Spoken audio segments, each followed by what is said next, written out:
Hey guys, it is Chantel with Find Your Beautiful You.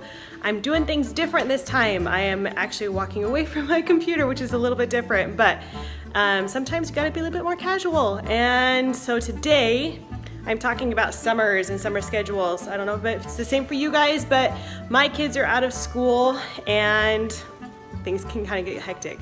So a couple years back, I implemented a new system that I thought each of you could benefit from. So I wanted to share it with you. You can adapt it to how you need to, but I think if you try and use any of the systems, you'll find that your summer will go smoothly, your kids won't have as many problems, and you'll stay sane. So check it out. So to start, I wanted to kind of tell you guys, I know there's a lot of people out there that does the whole, when it comes to the summertime, to kind of make it a little bit more fun. They do like Monday movie day, Tuesday go someplace day, Wednesday make something day, you know. I tried that, but our schedule is so changing that it was so hard to do. So I kind of threw that out the window. I'm a little bit more go with the flow as each summer comes. But at the same time, I maintain some kind of schedule and routine. So I want to share those with you guys, give you some ideas as to how I run my weeks with my kids and how we still keep our house clean, how we are still able to have them learning things every day, and we don't have the cranky kids all the time and a cranky mom. So this is basically command station. This is where they kind of come and the main focus is in the house. So it's probably the easiest for all of us to see. So here on my fridge, this is just so they can see it. I have this also on my phone. I have all of their baseball games.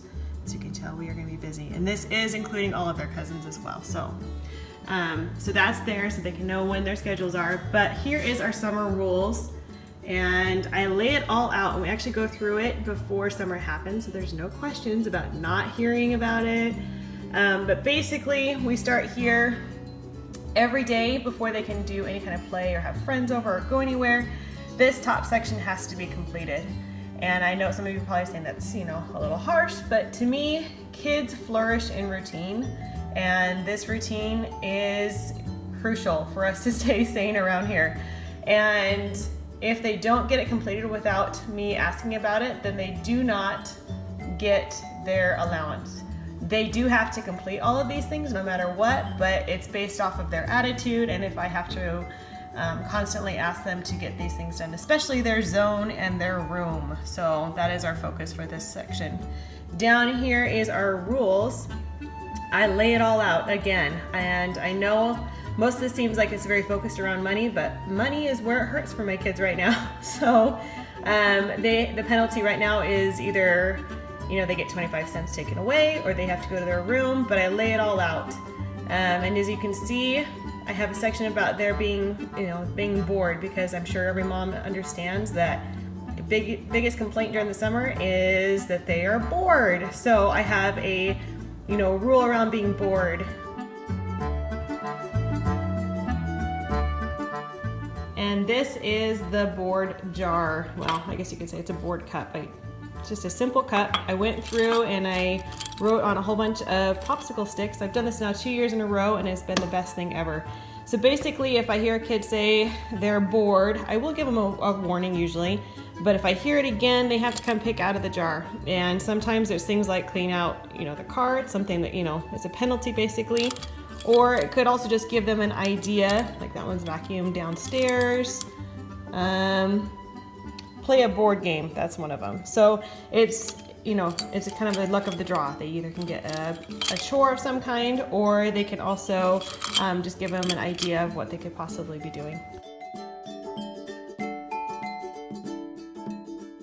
This is their summer challenge. So here is Cambry Ridge. There is my other two daughters, Brooklyn and Brielle. Basically what it comes down to is I like them to stay busy, but stay busy on their own accord, not having to ask me what to do. So we do a challenge every summer. We did it last year and it worked out really great. Basically they are working towards the goal of getting 400 points by the end of June. So each of their things on their board, and they're all individualized, lays out how they could possibly earn points daily. So this isn't just monthly, this is daily. So if they go to swim team without gripe, which is huge, they don't want to do swim team, but I'm forcing them to, then they get a point. If they, do some kind of physical activity, they get 3 points.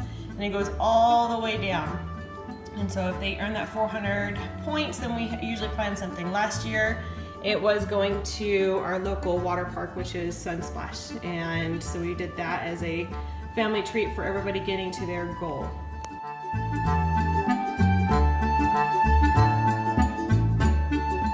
Snacks are another huge thing in the summertime that I think every mom knows is a pain point.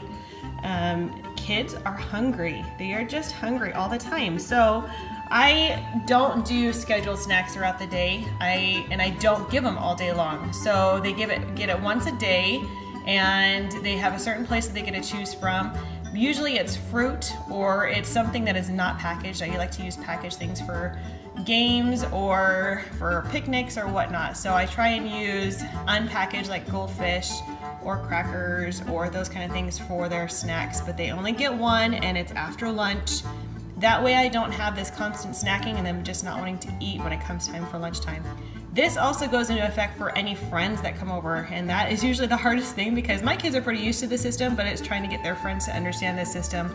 They get one snack and that is it, because otherwise I would be going to the store every other day trying to come up with everything. So before summer actually hits, we sit down with the kids and we go through and kind of make a summer bucket list of ideas that we want to do. This kind of helps in those times when they do find themselves thinking they are bored. So you have this list of just simple activities that they can reference here to quickly maybe jog their creativity and come up with some different ideas that they could add to this. But they're just simple things that they can be doing, and a lot of them are things they can do all by themselves, which is awesome. So this is a huge idea. I would sit down with your kids, write down everything that they would think that'd be fun to do this summer, add it to a list, give it someplace or put it someplace that they can reference. And like it says at the top, check these ideas, here if you don't want to have to choose something from the board jar. So this is a huge list, and actually we could always add more to it, but yeah. Okay, so there you go. That is my systems. That is my schedule. That's my routine for what we do to staying around here during the summertime. I hope something, maybe some ideas you found you might be able to benefit from, as I can talk. But I hope the summer can be a beautiful one for you. You can have the fun that you always are dreaming about having. You can be that mom that you've always wanted to be, and have less stress and anxiety when it comes to having the kids at home. I promise you, this does work. Give it a try. Let me know what you think of it. And if you have any other ideas, I'd love to hear it, because I'm always looking for new ideas too. It's ever changing, as we all know, when our kids are growing up. So have a wonderful week. Have a wonderful beginning to your summer, if this is summer yet for you guys. If you're still in school, have fun these last couple weeks before your kids get out. I will talk to you guys next week, and find your beautiful you. Bye.